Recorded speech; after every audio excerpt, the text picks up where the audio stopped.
Advocate ఎవరైతే సాయికృష్ణ ఉన్నాడో వాళ్ళ పిన్నమ్మ అడ్వకేట్గా ఉన్నారు. ఆవిడ కేసును కూడా హైకోర్టు వరకు తీసుకెళ్లిన పరిస్థితి. అమ్మ, ఏం జరిగింది కోర్టులో? అంటే మీరు పోలీస్ స్టేషన్కి వెళ్ళారు, పోలీస్ స్టేషన్లో మాట్లాడారు. సీఏ వెర్షన్ ఎలా ఉంది, ఏం చెప్తున్నారు పోలీసులు?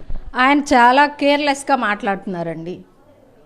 ఏం చేస్తావో చేసుకోపో, రిట్ వేసుకుంటావా వేసుకో, నీకు చార్జ్ వచ్చింది చేసుకో.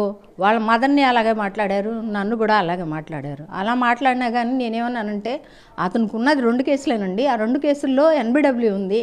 అతను ఇక్కడ ఉండట్లా, వేరే ఊరు వెళ్ళిపోయి ఉంటున్నాడు భయపడి. మీకు అది రీకాల్ చేసేస్తాం, మా బాబుని పంపించేయండి. మీరు కొట్టినా సరే దెబ్బలు తగిలినాయి అంట, కొడితే కొట్టారు, మేము బాగు చేయించుకుంటాం, మేము కేసు పెట్టాం, మీకు ఏ విధమైన ఇబ్బంది పెట్టాం. వాళ్ళ అమ్మగారు ఏడుస్తున్నారు, అప్పచెప్పండి అని అన్నాడు. ఆయనేమో సీఏ గారు ఒక రకంగా చెప్తున్నారు, పోలీసు వాళ్ళు ఒక రకంగా చెప్తున్నారు. బయటకు వెళ్ళి మళ్ళీ వచ్చి అడిగితే ఉన్నాడమ్మా, ఉన్నాడు, పైన పంపిస్తామమ్మా అని చెప్తున్నారు. నలుగురిని కలిస్తే నలుగురు 4 రకాలుగా చెప్పారు. ఇదేదో అనుమానంగా ఉందని చెప్పి మేము బయటకు వచ్చి కంప్లైంట్ ఇచ్చాం. అది అంటే సీసీ కెమెరా ఇవ్వాలంటూ కూడా కంప్లైంట్ ఇచ్చారు, కాల్ రికార్డ్స్ కూడా ఇవ్వాలంటూ మీరు పిటిషన్ వేసిన పరిస్థితి. అవి ఏమైనా వచ్చే అవకాశం ఏమైనా ఉందా? ఎందుకు రాదు? నిజాయితీగా వాళ్ళు ఏ తప్పు చేయకపోతే, పోలీసు వారు నిష్పక్షపాతంగా వ్యవహరిస్తే సీసీ ఫుటేజ్ ఇవ్వాల్సిందే, మేము అడిగినవన్నీ ఇవ్వాల్సిందే. అంటే ఇప్పటికీ చాలా రోజులు అయిపోతుంది కదా, మీరు పిటిషన్ వేసి చాలా రోజులు అయిపోతుంది. ఇవాళ హేబియస్ కార్పస్ పిటిషన్ ఈ రోజు కూడా సాయికృష్ణని తీసుకొచ్చి అప్పచెప్పని పరిస్థితి కనిపించింది. వాళ్ళదే బాధ్యత అండి, వాళ్ళే తీసుకురావాలి.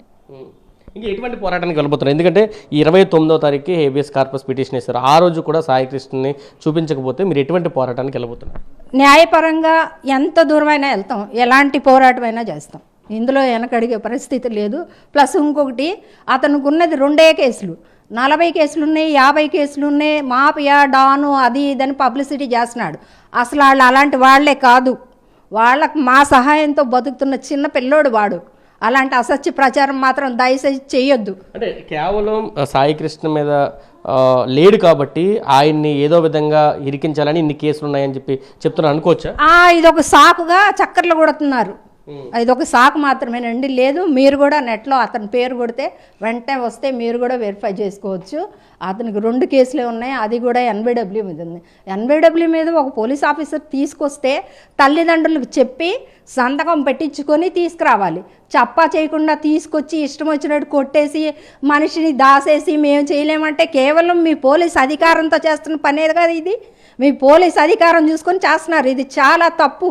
అరెస్ట్ చేసినప్పుడు తల్లిదండ్రులకు చెప్పాలి, 24 గంటలు దాటంగానే కోర్టుకు పెట్టాలి. మరి తల్లిదండ్రులకి చెప్పలేదు, కోర్టుకు పెట్టలేదు, మీ దగ్గర పెట్టుకుని ఇష్టానుసారంగా చిత్రహింసలు పెట్టి బాడీని దాసేశారు, మా అబ్బాయిని దాసేశారు. ఎక్కడున్నాడు ఆడు? మాకు అప్పచెప్పాలి. ఉన్నారని నమ్మకం ఏమైనా ఉందా, లేకపోతే చనిపోయారని ఏమైనా అనుమానాలు వ్యక్తం చేస్తున్నారు? అంటే రకరకాల ఊహాగానాలు బయట వినిపిస్తున్నాయండి. ఏ స్థితిలో ఉన్నా సరే మాకు అప్పచెప్తే చాలని ఎదురు చూస్తున్నాం అండి. ఇది చెప్తున్నారు. సాయికృష్ణకు సంబంధించి ఏ స్థితిలో ఉన్నా మాకు అప్పచెప్పాలనేది కుటుంబ సభ్యుల డిమాండ్ అయితే వ్యక్తమవుతుంది. పోలీస్ డిపార్ట్మెంటు ఈ విధంగా వ్యవహరించడం మీద సర్వత్రా అయితే ఆందోళన వ్యక్తమవుతున్న పరిస్థితి. సీసీ కెమెరాల ఫుటేజ్ ఇవ్వాలి. సాయికృష్ణ అరెస్ట్ చేసిన తీరు కూడా, జనరల్గా అరెస్ట్ చేస్తే కుటుంబ సభ్యులకి చెప్పాలి, తరువాత 24 గంటల్లో కోర్టులో హాజరుపరచాలి. ఈ నిబంధనలు ఎక్కడా కూడా కృష్ణలంక సీఏ నాగరాజు అమలు చేయలేదు. కాబట్టి ఖచ్చితంగా దీనికి సమాధానం చెప్పాలి. న్యాయ పోరాటం, తమకు న్యాయం జరిగే వరకు ఖచ్చితంగా న్యాయ పోరాటం చేస్తామంటూ కూడా కుటుంబ సభ్యులు చెప్తున్న పరిస్థితి మనకు కనిపిస్తుందని చెప్పాలి. కెమెరా పర్సన్ వెంకటతో కలిసి సురేంద్ర, సాక్షి టీవీ, విజయవాడ నుంచి.